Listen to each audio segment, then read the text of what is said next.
பச்சை புடவைக்காரியாய் உன் தாய் மீனாட்சி நான் இன்று வந்திருக்கிறேன். உன்னுடைய வேண்டுதலை மட்டும் உன் மனதில் நினைத்து கொண்டு நீ இந்த தங்க கிளியை தொட்டு விட்டாயல்லவா?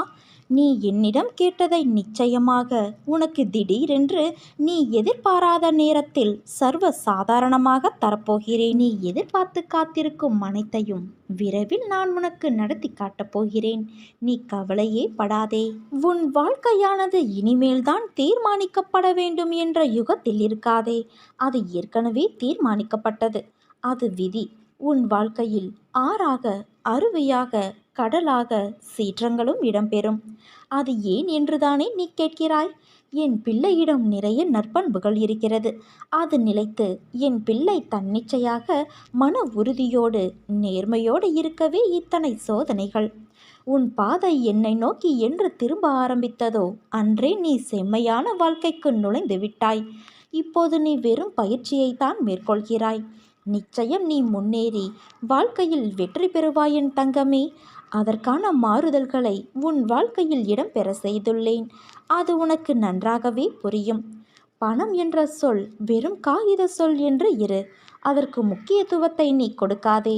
உன் வாழ்க்கை என்னில் சங்கமித்து உள்ளது. நீ நிச்சயம் நன்றாக இருப்பாய் என் செல்வமே. என் அருளும் ஆசியும் எப்போதுமே உனக்கு உண்டு. உன்னை துரத்தி கொண்டு இருக்கும் கடுமையான துயரத்திலிருந்து விடுபட முடியாமல் கடும் வேதனையடைந்து அதை பகிர்ந்து கொள்ளக்கூட எவரும் இல்லையே என்று கலங்கிக் கொண்டு இருந்த உன்னை நான் தேர்ந்தெடுத்து உனது துயர் துடைக்க உன்னை தேடி நீ இருக்கும் திசையை நோக்கி ஓடி வந்திருக்கிறேன். நான் விரும்பாமல் எவரும் என்னை தேடி வர முடியாது. இழந்ததையெல்லாம் உனக்கு மீட்டு மீண்டும் தருவேன் என் செல்வமே. உனது முன்னோர்களும் உன்னை பெற்ற தெய்வங்களும் செய்த பூர்வ ஜென்ம பந்தமும் புண்ணியங்களும் என்ன தெரியுமா? நான் உனக்கு மானசீக குருவாக கிடைத்தது. அதனால்தான் நான் உன்னை தேர்ந்தெடுத்து உன்னை தேடி உன்னோடு இருப்பதற்காக வந்திருக்கிறேன். எந்த சூழ்நிலையிலும் தனிமையில் இருக்கும்போதும் யாருமே இல்லையே, எனக்கு யார் இருக்கிறார்கள் உதவி செய்ய, எப்படி நடத்தப் போகிறேன் என்று கண்ணீர் மல்க எனது பாதங்களில் விழுந்து நீ அழுது கொண்டு இருக்கிறாய். உனக்கு வேண்டியதை செய்ய நான் இருக்கும்போது நீ எதற்காக கலங்குகிறாய்? உனக்கு நான் குறித்துள்ள மிகவும் விரைவில் வரக்கூடிய நாளில் உன்னை தேடி வந்து வேண்டியதை தந்து உன்னை வழிநடத்தி செல்லவே நான் இருக்கிறேன். நீ விரும்பிய தோற்றத்தில் நான் உனது கண்முன் தோன்றுவேன். உன்னை பாதுகாத்து வழிநடத்தி உயர்த்துவதே எனது தலையாய கடமை. மீண்டும் உனது கைகள் ஓங்கப் போகிறது. அதை நானும் கண்டு கழிக்கப் போகிறேன். எந்த ஒரு கடினமான சூழ்நிலையிலும் நம்பிக்கையை இழந்து விடாதே. உன்னோடு உன் அன்னையான நான் இருக்கிறேன். எத்தனை கனவுகள் உன் வாழ்க்கையில்! உன் கனவுகள் எல்லாவற்றையும் உன் அன்னையான நான் அறிவேன். அதை மிக விரைவில் உனக்கு நிஜமாய் நினைவாக்கி கொடுப்பேன். உன்னை மிக விரைவில் வெற்றி கிரீடத்தால் அலங்கரிக்கப் போகிறேன் என் செல்வமே. அதற்கான வாய்ப்பையும் உனக்கு நான் ஏற்படுத்தி தரப்போகிறேன். உன் மனதில் ஓடும் அனைத்து எண்ண ஓட்டங்களையும் நான் அறிவேன். உன்னை பின்னுக்கு தள்ளும் அனைத்தையும் நான் துரத்தி அடிப்பேன். விதி என்னும் காற்று வீசுவதால் நெருப்பானது அங்குமிங்கும் ஆடிக்கொண்டு இருக்கிறது. இப்போது உன் விதியின் விளையாட்டை ஆடும் வசம் உன் அன்னை நான். அதை போராடி அழுகையும் துன்பமாய் வந்த போதிலும் என் நாமத்தை உச்சரித்து அதில் நிலை பெற்று உறுதி பூண்டாய். என்னிடம் என் குழந்தையாகவே ஆகிவிட்டாய். இருந்தாலும் மாயையும் விதியும் உன்னை ஆட்டுவிக்கும் போது நீ கலங்குவதை பார்த்து என் மனம் துடிக்கின்றது. இனி உன்னை நான் கலங்க வைக்க மாட்டேன். நீ என்னை தாயே என்று அழைக்கும்போது உன் மனதில் எழும் அன்பு என் மனதில் நூற்றுக்கணக்கான விதம் அதிகரித்துவிட்டது. என் குழந்தையை நான் பிடித்து கொண்டு இருக்கிறேன்.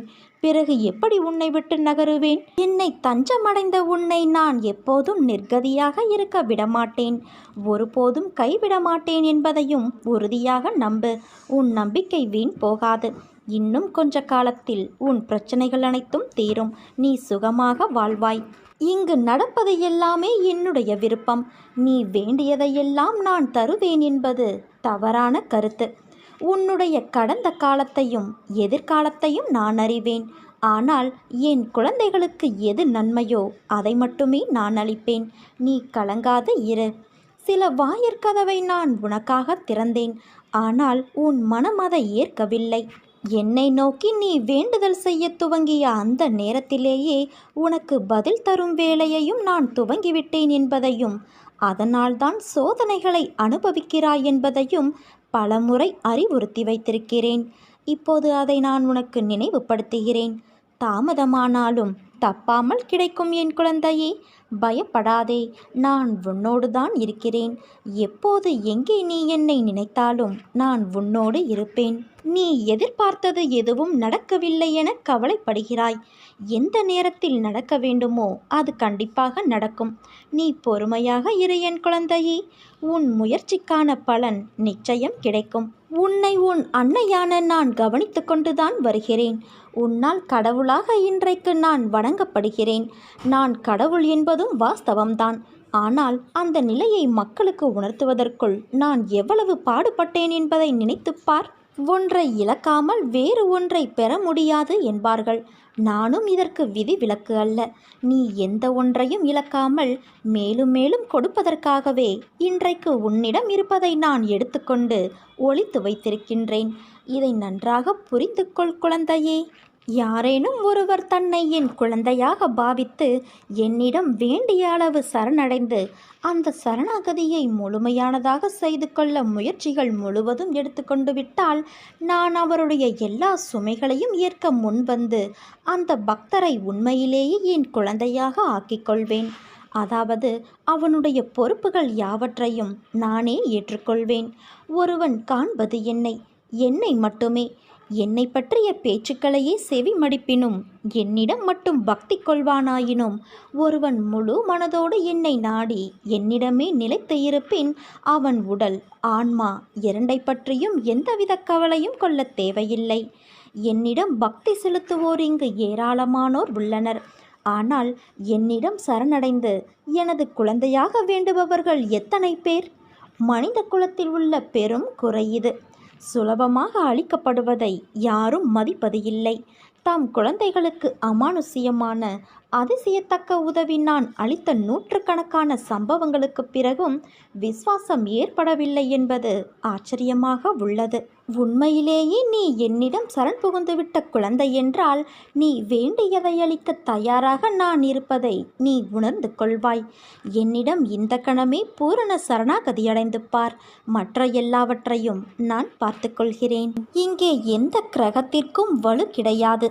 அவை என்னுடைய அருளால், என்னுடைய சக்தியால் செயலிழந்து விடுவதால் உனக்கு உடனே ஆரோக்கியமும் தாய் வீட்டு பரிசாக உனக்கு ஒன்றும் கிடைக்கப் போகிறது.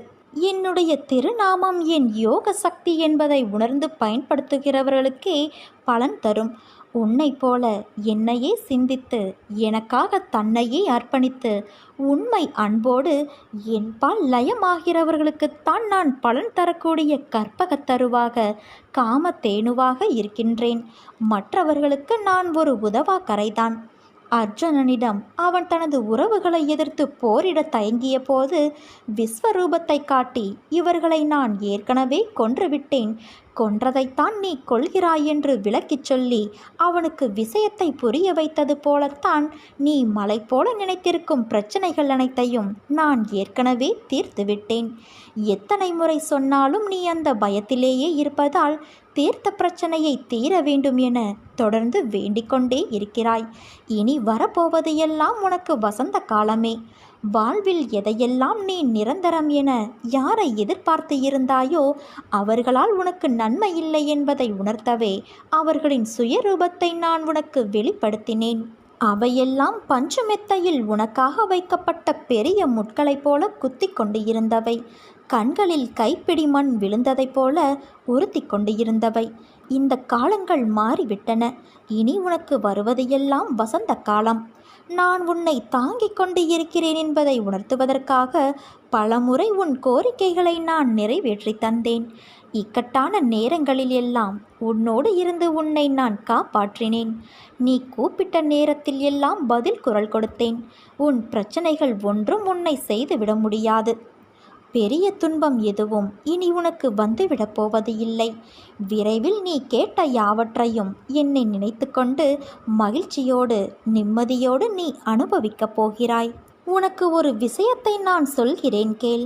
நான் உன்னோடு எங்கும் எப்பொழுதும் இருக்கின்றேன். நீ சிறிதும் கவலையில்லாமல் இரு. எந்த ஆபத்திலிருந்தும் நீ முழுமையாக காப்பாற்றப்படுவாய். அதில் உனக்கு எந்தவித சந்தேகமும் வேண்டாம். ஒவ்வொரு வினாடியும் நான் உன்னோடு இருக்கிறேன். நீ தனியாக நடப்பதாக நினைக்கிறாயா?